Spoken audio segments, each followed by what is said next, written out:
¿Se han preguntado alguna vez cuál es el proceso más interesante y decisivo del desarrollo humano? Bueno, pues este proceso recibe el nombre implantación embrionaria. La implantación es un proceso complejo y regulado en el que el blastocisto, una estructura embrionaria microscópica y organizada que aparece el quinto de tras la fecundación, se adhiere, invade e integra en el endometrio. El blastocisto está compuesto por tres componentes principales. El primero de ellos es el nudo embrionario o embroblasto que da origen al embrión. Después tenemos el trofoblasto, que será la base fetal de la placenta y es el responsable de iniciar la implantación. Y finalmente tenemos el blastocele, que es una cavidad interna llena de líquido que mantiene la estructura del blastocisto. Este momento marca el paso del embrión de ser libre y autónomo dentro de la cavidad uterina a establecer una conexión vital con la madre. Lo interesante de todo esto es que no es un proceso pasivo, sino que más bien se lo ha descrito o catalogado como una especie de guerra molecular, en la que el trofoblasto avanza e invade, mientras que el organismo materno responde y regula esta invasión. Sin embargo, este aparente conflicto culmina en una alianza biológica en la que la madre tolera al embrión y juntos inician la gestación. Dentro de esta supuesta guerra molecular tenemos ciertos participantes, como uno de ellos, el actor clave de parte materna, es el útero. Este es un órgano que no permanece pasivo, sino que se prepara de manera anticipada mediante cambios hormonales y celulares que generan la llamada ventana de implantación, que es un periodo específico de tiempo y de espacio en el que el endometrio es receptivo y apto para recibir al embrión. El proceso de implantación se organiza en cuatro fases principales. La primera de ellas es la aposición, que es la orientación y migración direccionada del blastocisto hacia la ventana de implantación.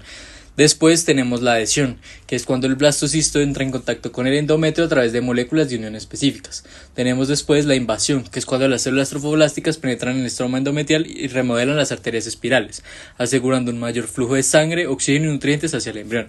Finalmente, como cuarta fase, tenemos la anidación, que es cuando las células del estroma endometrial se transforman para asegurar el mantenimiento del blastocisto dentro del útero y permitir una gestación exitosa.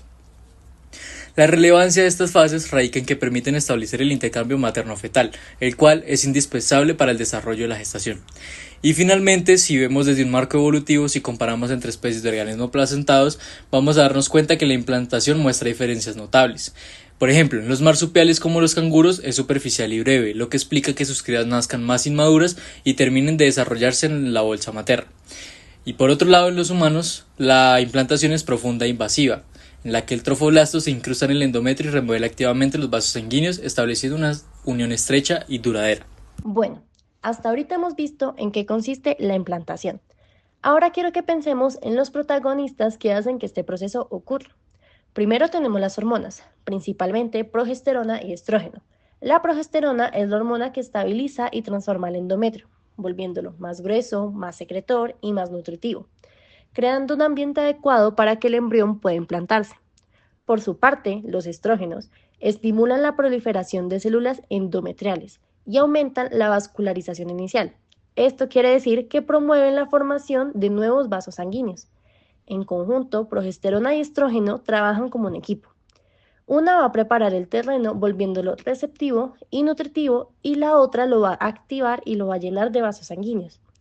Así, juntas convierten al endometrio en un lugar óptimo y adecuado para que el embrión pueda anclarse. Después entran los factores de crecimiento y citoquinas, que son moléculas de comunicación célula-célula. Dos de las más importantes son la LIF y la VEGF. La LIF es como la señal que le dice al útero es el momento de aceptar el embrión, mientras que VEGF estimula la formación de nuevos vasos sanguíneos. Es decir, actúan como ingenieros que abren caminos de comunicación entre madre y embrión. Un tercer jugador muy importante son las moléculas inmunológicas, en particular la HLA-G. Acá hay que recordar que el embrión no es 100% materno, también tiene genes paternos. Esto significa que el sistema inmune de la madre podría reconocerlo como un extraño, igual que cuando se trasplanta un órgano. La HLA-G, que es un producido por el trofoblasto, la parte del embrión que invade el útero, funciona como un camuflaje. En términos simples, oculta el embrión de un ataque inmunológico y permite que la madre lo puede tolerar y se pueda llevar la gestación de una manera más llevadera. Aparte de todo lo que ya les dijimos, existen otros jugadores que refuerzan esta tolerancia. Por ejemplo, la enzima IDO destruye triptófano, que es un nutriente que necesitan los linfocitos T para multiplicarse. Así frena a estos soldados antes de que ataquen. Tenemos la molécula PDL1, que se une al receptor en los linfocitos T y les pone un freno de mano apagando la respuesta. Tenemos las células T reguladoras llamadas TREX, producen citoquinas como interleucina 10 y factor de crecimiento beta, bloquean la inflamación y mantienen calma. Son como mediadores evitando que el sistema inmune se descontrole. Incluso, luego de todo esto, aún hay más. Y por último, están los linfocitos natural killer uterinos. Ellos son mayormente conocidos por destruir células infectadas, pero en el útero cumplen la función opuesta. Ellos remodelan las arterias del endometrio para que haya un mayor flujo sanguíneo y que la invasión del blastocisto no sea tan excesiva. Ahora les voy a hablar sobre la evolución y el conflicto materno-fetal. La gestación humana se puede dar a entender como una relación de cooperación, aunque también se puede dar a entender como una guerra entre la madre y el feto. Ambos comparten el mismo objetivo, que es que la gestación sea a término, pero buscando diferentes intereses. Esto es lo que conocemos como conflicto interaccional, cuando ambas partes dependen una de la otra, pero buscando distintas cosas. El embrión actúa como un soldado que busca obtener la mayor cantidad de recursos, pero la madre actúa como un comandante estratégico que regula ese gasto para no comprometer su vida a largo plazo. Según el investigador David Hay, confirma que este es un verdadero conflicto intergeneracional. Por ejemplo, el embrión abre rutas de abastecimiento de glucosa y nutrientes y la madre responde levantando barreras para que no haya un flujo excesivo. Desde la genética se puede evidenciar que no todo es guerra. Elementos que antes eran considerados parásitos como los transposones han sido reclutados como tropas aliadas para la placenta, evidenciando que hay una relación de cooperación. Desde la inmunología se pone mucho más interesante. El embrión es un implante semialogénico, es decir, que comparte la mitad del material genético con su madre. Gracias a esto, el embrión debería ser rechazado como un implante enemigo, pero la madre firmó un pacto de no agresión, desarrollando mecanismos de tolerancia para la gestación. Listo. Ahora vamos a pasar a un tema clave: la tolerancia inmunológica y las alianzas estratégicas entre la madre y el embrión. Lo primero que debemos entender es que el embrión no es 100% de la madre, también tiene genes paternos. En teoría, el sistema inmune materno debería reconocerlo como extraño y atacarlo, igual que lo haría con un órgano trasplantado, pero esto no ocurre y aquí es donde inicia todo ese proceso. Una de las claves está en el trofoblasto, que es el tejido embrionario que da origen a la porción fetal de la placenta. El trofoblasto no solo invade el útero para establecer la conexión, sino que también produce moléculas como el HLA-G, el cual es un antígeno leucocitario, que funciona como un tipo de camuflaje. Gracias a estas señales químicas, el embrión logra pasar desapercibido frente al sistema inmune materno. Pero no todo depende de ese camuflaje. El sistema inmune de la madre también participa activamente. En el útero aparecen células inmunológicas especiales, como los linfocitos NK uterinos, que en lugar de atacar generan tolerancia. Estas células regulan la invasión y crean un ambiente de equilibrio, actuando como guardianes que frenan la agresión.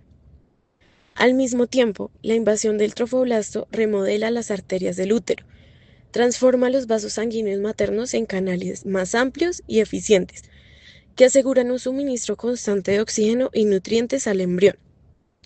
Es como si la madre y el embrión construyeran juntos una red de abastecimiento. Aquí la placenta toma un papel protagónico, regula cuidadosamente cuántos nutrientes y cuánto oxígeno recibe el bebé.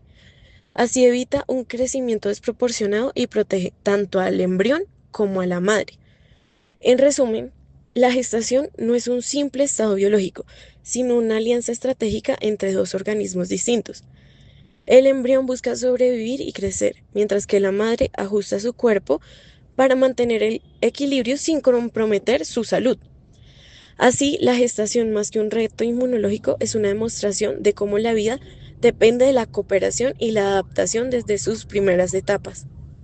Ahora que entendemos cómo se construye la alianza entre madre y embrión, la pregunta es, ¿qué pasa cuando esta alianza inmunológica falla?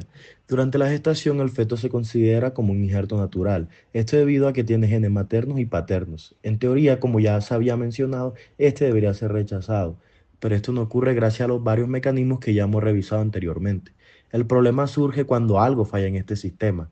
Primero, puede haber falla de implantación. Si disminuye la acción de HLA-G, IDO o de IL-10, el embrión no logra anclarse al útero.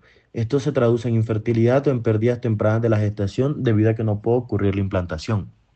Segundo, puede ocurrir una invasión insuficiente del trofoblasto. Cuando éste no logra remodelar bien las arterias uterinas, la sangre no va a llegar de forma adecuada a la placenta, relacionándose en fallos en señales como HLA-G o BEGF, y puede terminar en preeclampsia o en restricción del crecimiento del feto.